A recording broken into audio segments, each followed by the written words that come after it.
Welcome to the Kingdom. I'm Chris, and this is Good Enough Gaming.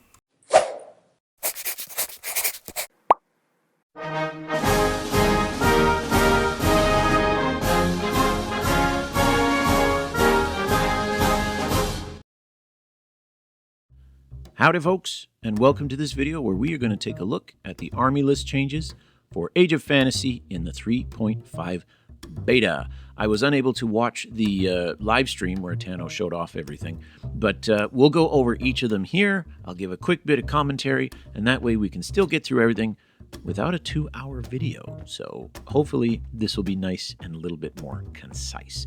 But let's take a look, because I have a sneaking suspicion that some of the army special rules and benefits and perks and things will be, shall we say, learning from the lessons of the Grimdark Future changes from last week.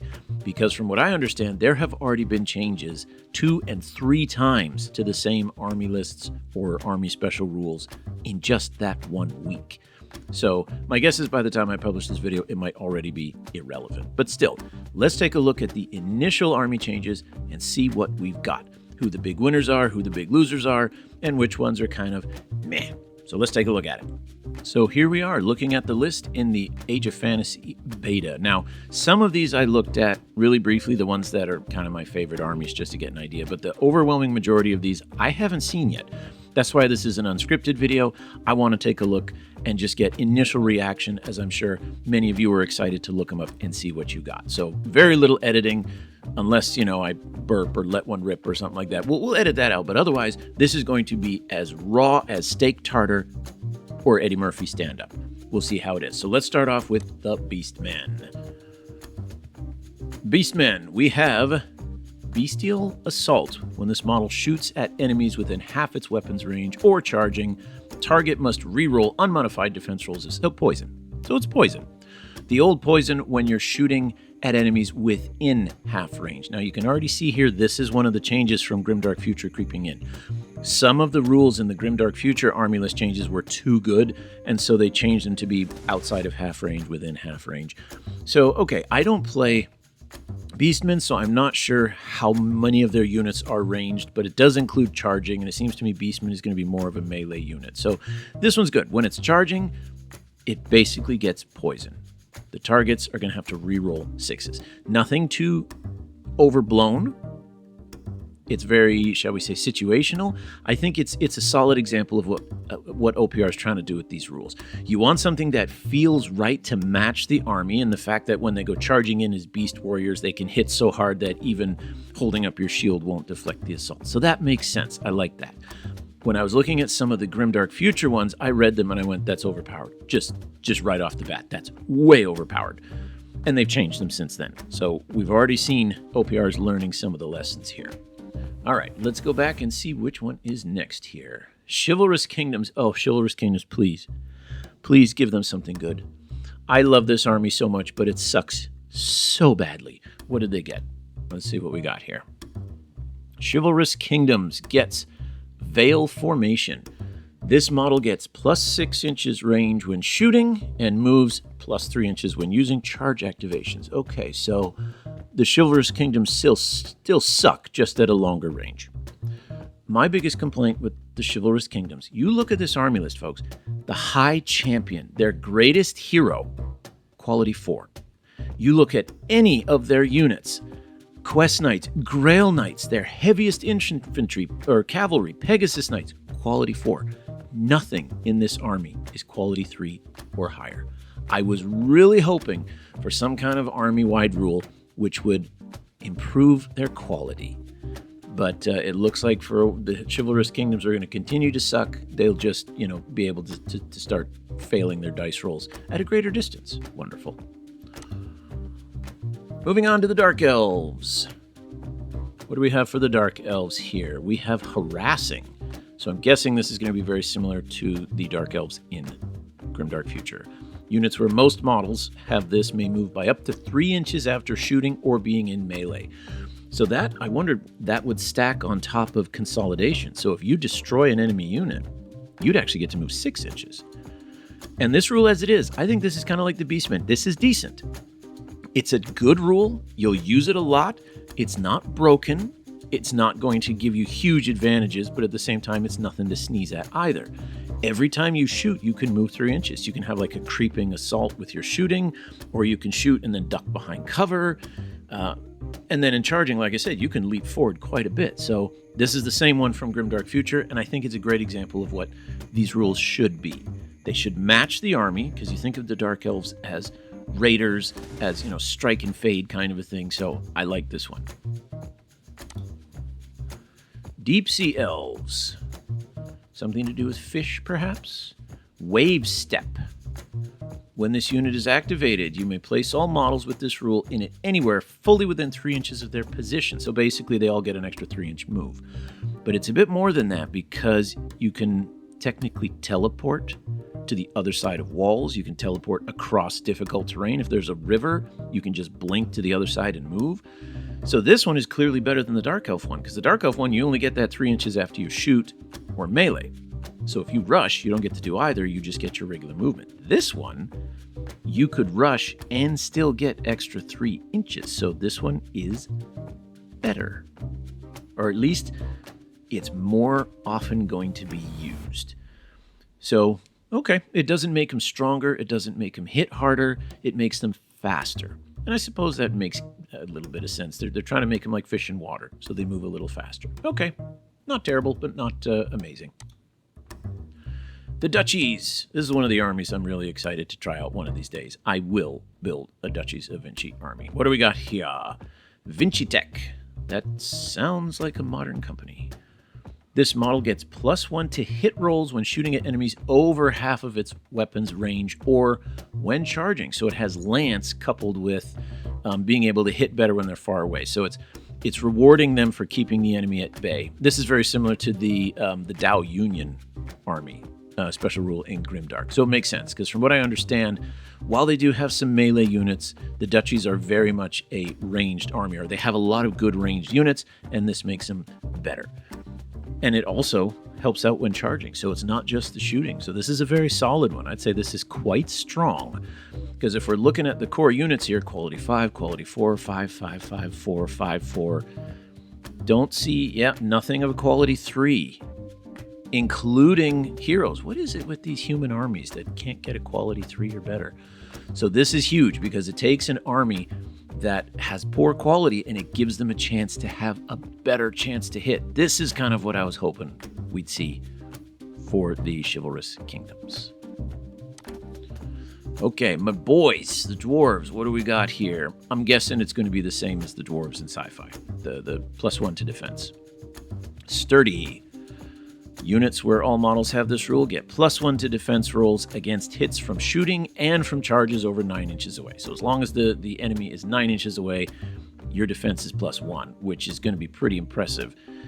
Look at the Steam Suit champion here, defense 3, so that means it's a 2. They're basic warriors. Okay, defense 5 down to a 4. The Iron Warriors, defense 2. Do we have anything that's already a defense 2? So not a lot. That's going to be interesting for these vehicles here, though. It means that if you're shooting at them from far away, not only are they defense 2, but they ignore basically your first AP, so that's pretty good. So this is another very, very strong one. Eternal Wardens. Alabaster Shielding. Okay.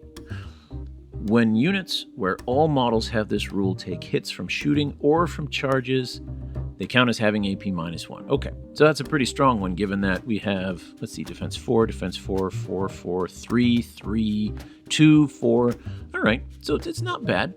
-1 to the AP, that's pretty good. So I think that's going to make these guys have a lot more staying power. They're going to be a little more difficult to knock off the board. Oh, and I meant to talk about this when I mentioned the Dark Elf one. The wording I found was interesting. Here, Alabaster Shielding says, when all models in the unit have this rule, they get it. Whereas the Dark Elf, their special rule said when most have this rule, which is a little strange, because if it's an army-wide rule, everybody's going to have it. But that means, could there potentially be some shenanigans in there? Ways to bring in, do a combined army list with 2 different books and put a hero from one group with another. I don't know if the rules allow that, but if they do, it means you could put something that doesn't have that fast rule in with the Dark Elves, and they're going to get it. So I wonder if that was an error on their part or an oversight to say most units rather than all. But anyways, getting off topic here. So this one, -1 AP to a minimum of 0. That's a solid rule. And once you get in 9, it goes away. So it's not too overpowered, but that's a pretty good rule. Ghostly Undead. Okay, I've been saying that for the Undead, it should just be kind of like the robot self-repair. Just a 6-up, ignore wounds. Very simple. Did they do it? Empyrean Spirit. Enemies get -1 to hit when shooting or charging. Okay. Now, Ethereal. Oh, this has changed as well. All right, so let's start here. Enemies are -1, so it's stealth. But it also includes charging. If you start a charge from 9 inches away in that combat, you're -1 to hit. I like it. That fits. You're fighting ghosts. It's harder to hit them. Your sword passes through them. You can't see them. You know that scene from Lord of the Rings where Legolas shoots the arrow and it goes right through the King of the Dead's forehead? That's what I'm picturing here. This is very interesting.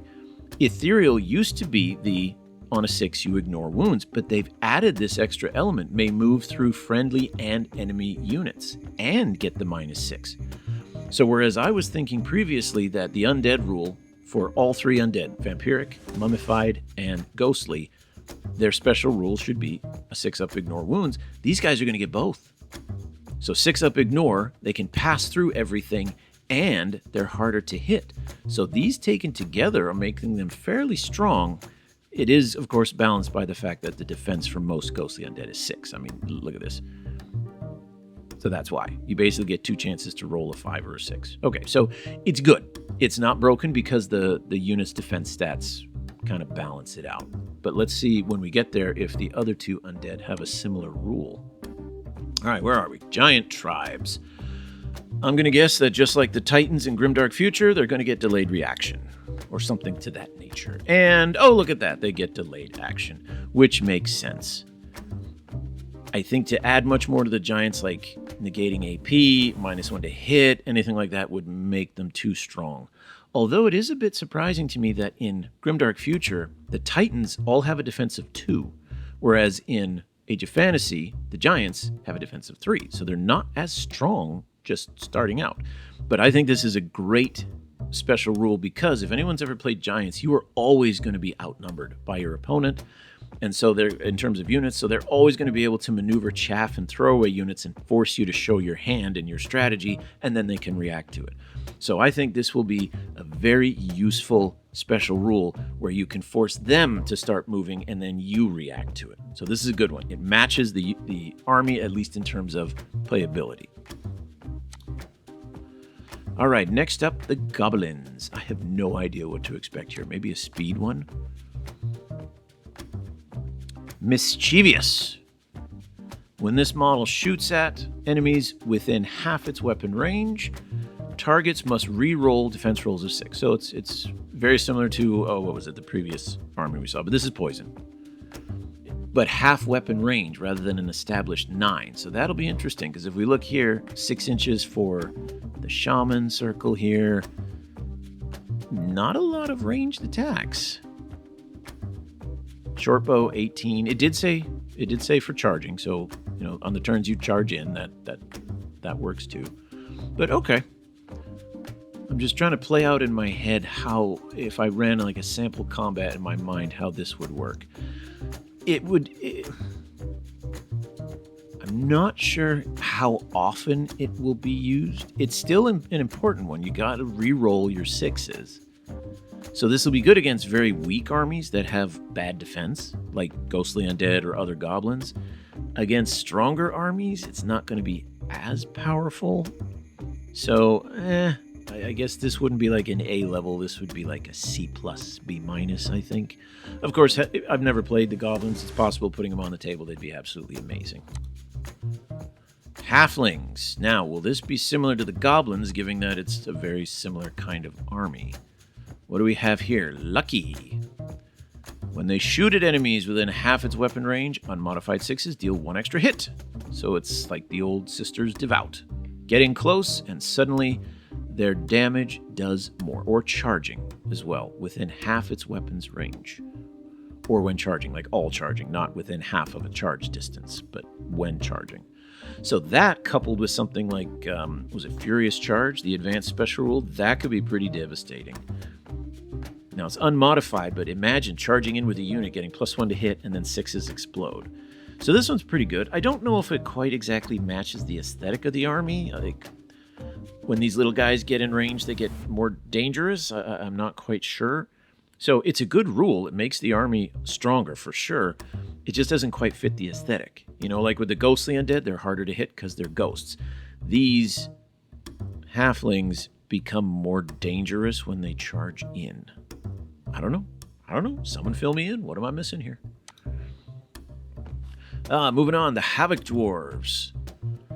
What do they have? The Blessing of Havoc. So I wonder if that's going to be similar to the Blessing of Havoc in Grimdark Future. This model gets AP +1 when shooting within half its weapon's range or when charging. That is a very strong buff, especially if the army already has semi-decent stats, which its heroes do. Quality 3.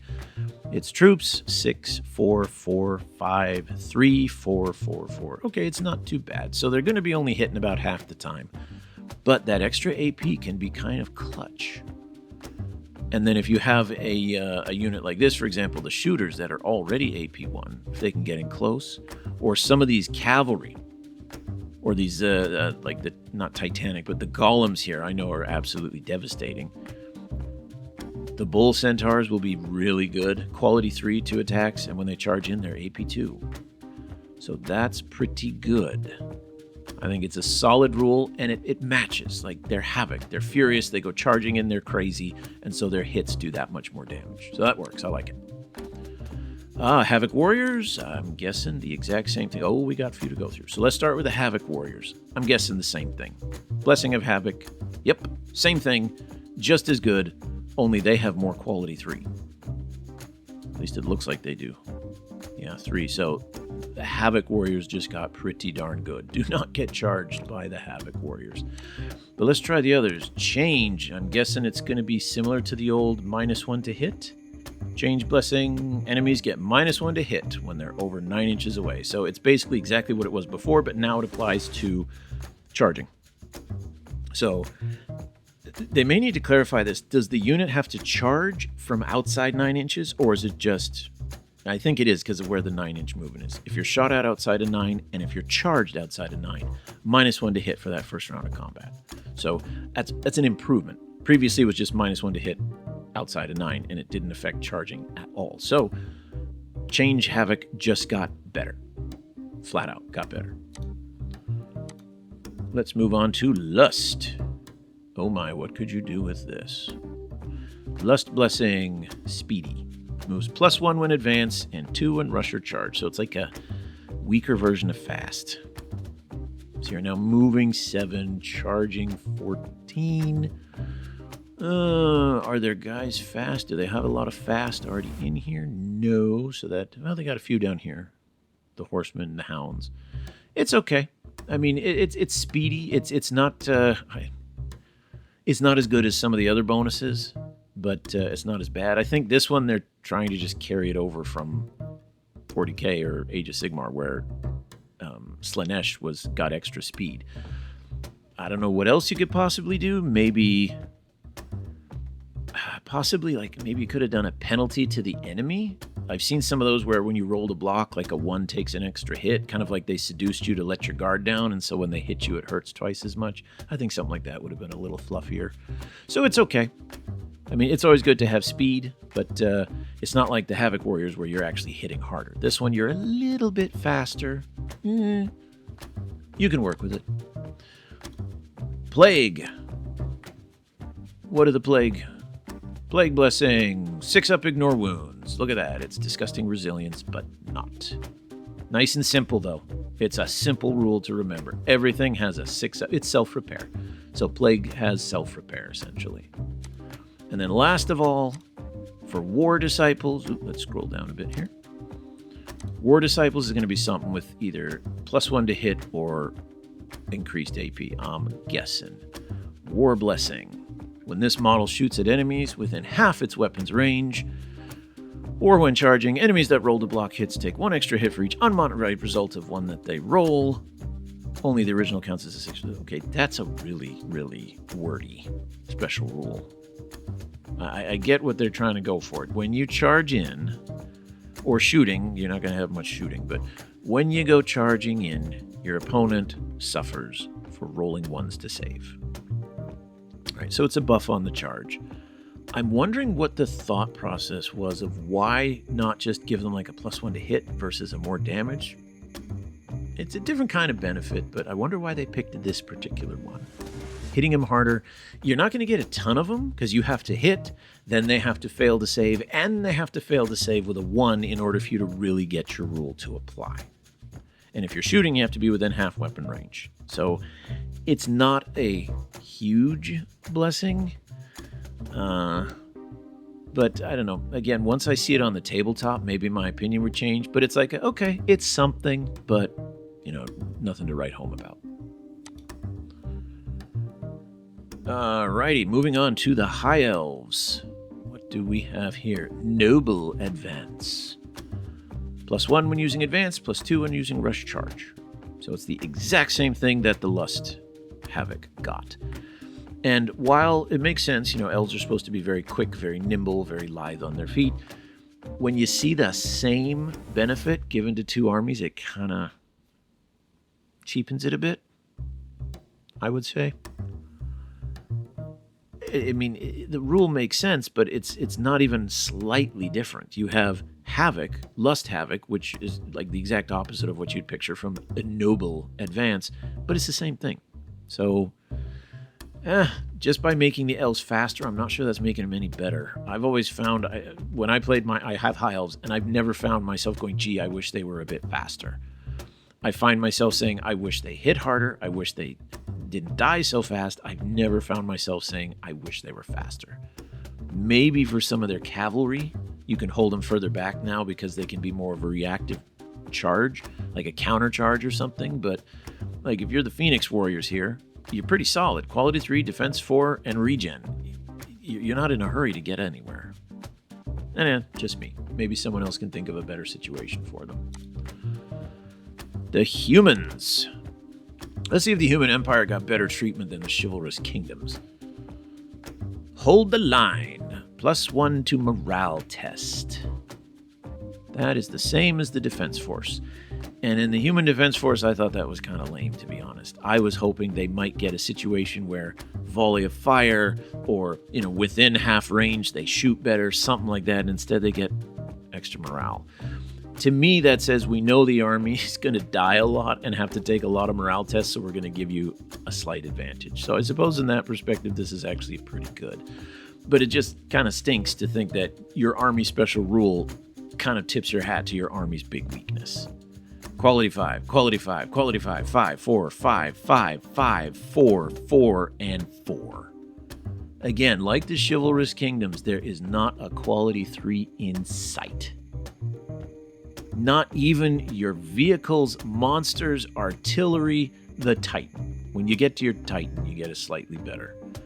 So again, with this, this is just me, what this sounds like is getting your butt kicked is just going to take a little longer.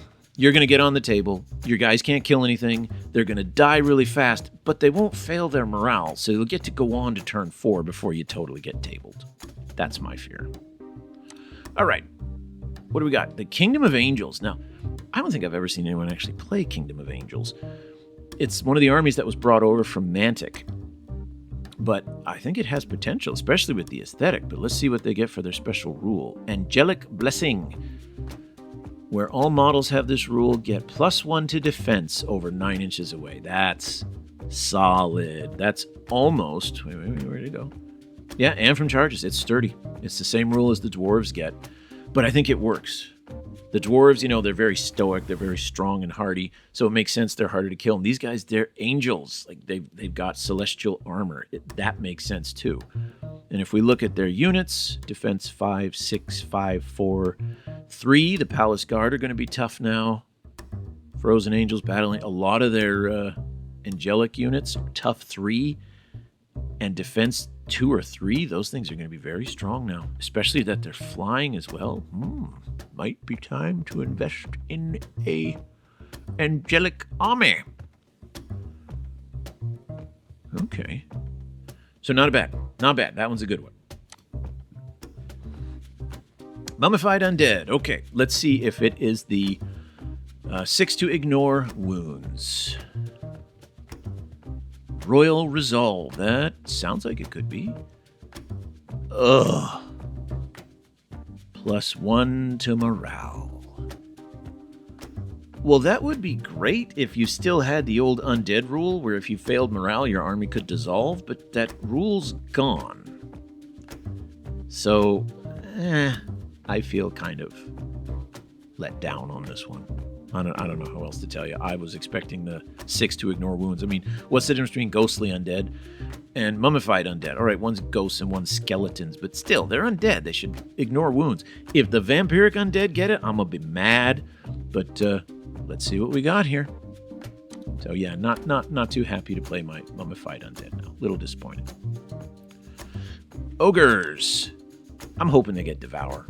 Like the rule where when you're in combat, roll a dice for each model, and on a 6 you do a wound. That would be pretty cool. But what do we get? Devour. When it shoots within half or when charging, unmodified 6s that aren't blocked deal 1 extra wound. Okay. Not exactly what I was expecting, but the wording of that's very, very specific. 6s explode, kind of. It's not that a 6 is now 2 hits. It's your opponent has to roll those 6s separately, and if they fail, it does 2 wounds. So I think that's a little bit less likely to go off than the 6s explode, like a roll of 6 does 2 hits, but that's still pretty good. If you can chuck out a lot of hits now, the incentive here will be to throw out mass, because the more your opponent fails those saves, they take double the wounds. So that's an interesting one. I'm going to be excited to play my ogres now.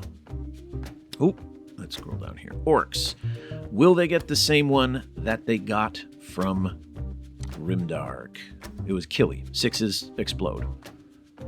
Ferocious.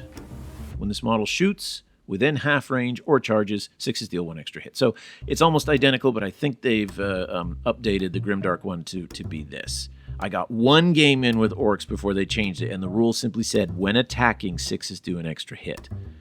And so that was amazing, because both shooting and melee, that was pretty good. But now, within half its range, so it's pretty close to that, but no more long range. I did enjoy having my Orc specialist with machine guns shoot 9 dice and hit 9 times on a quality 5. That was always fun. So, okay, this one's solid, and it matches the lore. Ferocious. When they go charging in, they're just, melee monsters. Okay, what else do we got here? Scroll down a bit. Ossified Undead. Do they get the +6 or the 6 up to save? Ossified. No, they get the -1 AP. So that I think is not the greatest token. I'd rather take the 6 up to ignore wounds, because that's a powerful rule. Whereas this one reduces AP. But it makes sense. You're shooting, you're swinging at a skeleton, you stab with your sword and you accidentally go between the ribs or something like that. So it makes sense. Not as powerful as I would have wanted for Undead, but that's definitely better than what the Mummified got. And then what else? We're on to the Ratmen. Something noble, I imagine. Let us see. Realm Defender. Well, it sure sounds noble. For each unmodified roll of 6 to hit, it gets an extra attack. Okay, so not an auto-explode, but you get to roll another 6. Now, for the militia, that's kind of like winning 10 cents in the lottery. On a 6, you get a chance to try and roll another 6. Not likely. But do they have anything? 5s, 5s, 5s, 4s, 5s, 4s, 5s, 5s. My goodness, these guys are even worse than the humans are. But, they get tons of attacks. 4 attacks, 2 attacks. Not there. Okay. So, okay. It's not bad. Easy to remember. On a 6 to attack, whether it's, and notice it's just 6 to hit, shooting or melee, doesn't matter. And it's every weapon. So I think Weight of Fire would definitely earn your points on this one. After the Ratmen, the Rift Demons. And just like with Havoc, we got a few to go through. So, Demons of Change. My guess is it's going to be the -1 to hit. Yeah, same change blessing. In fact, it's the same wording. I'm going to guess it's identical across the board as the Havoc. And I also notice that the demons have lost Demonic, which allowed them to all ambush, which made them really fun, but it's gone. Let's just check these others really quick. Lust, is it speed? Yeah, so we're not going to bother checking the other two. I think it's the exact same. Saurians. I do have a small Saurians army. Hopefully it's something like the Ogres, like a Devour. Primal. But that's what it was before. For each unmodified 6 when attacking, it gets +1 attack. So it's identical to what the Ratmen get. So again, it makes sense. Like, it matches the aesthetic of the army. It's just kind of a bummer when 2 armies have the same army special rule. I mean, the whole point of this was to make the armies feel unique, but when they have the same rule, it's not unique. It's good. It's just not as unique. Sorry, I have to keep scrolling here. Shadow Stalkers. I'm guessing a -to hit. Shadow Strike. When this model shoots at enemies within half its weapon's range, 6s that aren't blocked deal an extra wound. Okay, so it actually gets the same rule as the Ogres. So that makes these guys pretty darn good. Especially if, let's see, a lot of attacks. 1, 2, 2, 1. So not a lot. You're going to want to maximize your dice rolling here to make the use of that one. That's a good one. That's a pretty solid one. And I like how they make it fit. You know, Shadow Strike. They're ambushing you from the dark alleyways and, you know, shivving you in the ribs before you even realize what happens, and so it takes extra wounds. So I like that.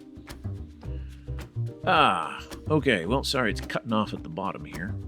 But next we got Sky Dwarves. My guess is something involved with shooting. Buccaneer. +1 to hit when shooting over half of its weapon range. So keep them away and do a lot of damage. That should be very good. Now, for some of these, like 9-inch pistols, that doesn't give you a lot of space to work with. But still, I like it. It's very thematic, and it makes the army that much tougher with what the army does best, and that's shooting. And that includes these gunboats. Because I remember these gunboats, I would take them, and they would, I mean, on a 4-up quality, you're 50-50. Now they actually have a chance to hit. So some of their bigger ships here, like the Ironclad and the Frigate, could potentially be quite devastating. Quite devastating.